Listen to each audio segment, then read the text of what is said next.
उपाध्याय मध्य प्रदेश के सह प्रभारी होंगे, ये बड़ी घोषणा की गई है। नितिन नवीन छत्तीसगढ़ के प्रभारी बने रहेंगे। तो नितिन नवीन छत्तीसगढ़ के प्रभारी बने रहेंगे, ये बड़ी घोषणा की गई है, ये बड़ी जानकारी आपको दे रहे हैं।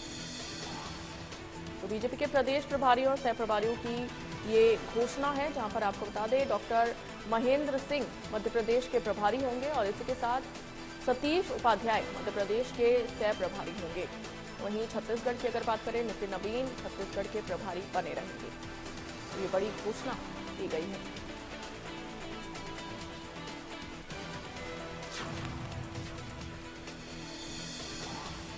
तो बीजेपी के प्रदेश प्रभारियों सह प्रभारियों की घोषणा की गई है, नामों का ऐलान कर दिया गया है। डॉक्टर महेंद्र सिंह मध्य प्रदेश के प्रभारी होंगे और साथ ही आपको बता दें कि सतीश उपाध्याय मध्य प्रदेश के सह प्रभारी होंगे।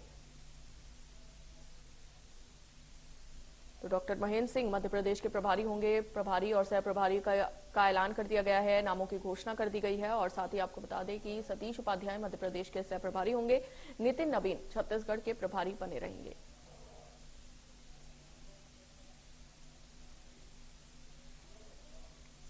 और ज्यादा जानकारी के साथ संवाददाता चेतन सेठ हमारे साथ जुड़ चुके हैं। चेतन, इस खबर को लेकर क्या कुछ जानकारी? बिल्कुल, देखिए उत्तर प्रदेश और दिल्ली की जोड़ी ने मध्य प्रदेश में कमाल कर दिया। जिस तरीके से हमने देखा कि लोकसभा चुनाव की जिम्मेदारी भी सतीश उपाध्याय और महेंद्र सिंह को पार्टी के द्वारा सौंपी गई थी। यही कारण रहा कि मध्य प्रदेश में जो भारतीय जनता पार्टी ने एक नारा दिया था कि मध्य प्रदेश में मिशन 29 यानी कि 29 लोकसभा सीटें मध्य प्रदेश में जीतनी है, 29 कमल की माला प्रधानमंत्री मोदी के गले में पहनानी है। यही कारण रहा है कि मध्य प्रदेश में प्रचंड जीत के बाद भारतीय जनता पार्टी ने सतीश उपाध्याय और महेंद्र सिंह को मध्य प्रदेश पुनः तोहफे के रूप में दिया है कि उनके लिए महेंद्र सिंह को मध्य प्रदेश का प्रभारी और सतीश उपाध्याय को सह प्रभारी के रूप में मध्य प्रदेश भेजा है। ऐसा ही छत्तीसगढ़ में नितिन नवीन को भी पुनः जिम्मेदारी सौंपी गई है।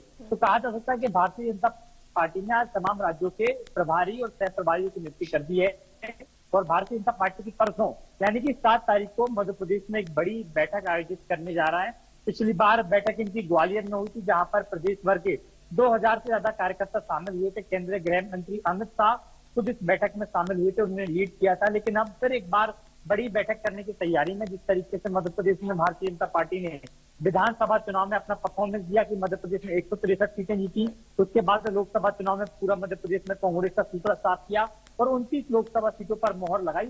ऐसे में अब तमाम चर्चा है कि सतीश उपाध्याय और महेंद्र सिंह को मध्य प्रदेश में वापस पार्टी ने भेजा है, क्योंकि उत्तर प्रदेश और दिल्ली की दोनों की जोड़ी कहीं ना कहीं मध्य प्रदेश में संगठन में मध्य प्रदेश के कार्यकर्ताओं को कहीं ना कहीं मनाने में कामयाब रही है। और यही कारण है कि कार्यकर्ताओं को मनाने में कामयाब रही, संगठन के रूटे नेताओं को भी इन्होंने मनाया।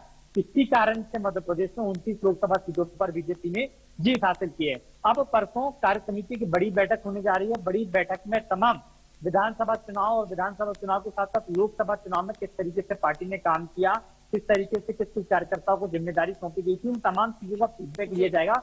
इसके आधार पर अब मध्य प्रदेश में तमाम चर्चा चले कि मध्य प्रदेश के साथ साथ दिल्ली यानी कि केंद्र के संगठन में भी बड़ा बदलाव होना है, क्योंकि जेपी नड्डा को पहले ही प्रधानमंत्री नरेंद्र मोदी अपने साथ मंत्रिमंडल में शामिल कर चुके हैं। तो ऐसे में संगठन के चुनाव की चर्चा अनेक चल रही थी और मध्य प्रदेश में भी चर्चा है कि मध्य प्रदेश के संगठन में भी अब बदलाव होगा। नया भारतीय जनता पार्टी अब जल्दी स्वरूप लेने मध्य प्रदेश में जा रहा है, क्योंकि जिस तरीके से पिछले लंबे समय से हम देखें कि विधानसभा चुनाव के बाद से जिस तरीके से भारतीय जनता पार्टी में कार्यकर्ताओं का आना सिलसिला शुरू हुआ, जिस तरीके से कांग्रेस के कार्यकर्ताओं को तोड़ने की कोशिश की गई और अपने पाले में शामिल करने की कोशिश की गई, तो ऐसे में अब तमाम चर्चा है कि मध्य प्रदेश के संगठन का भी मध्य प्रदेश में बदलाव होना है। तो परसों कार्य समिति की बैठक और कार्य समिति की बैठक के बाद मध्य प्रदेश में भारतीय जनता पार्टी का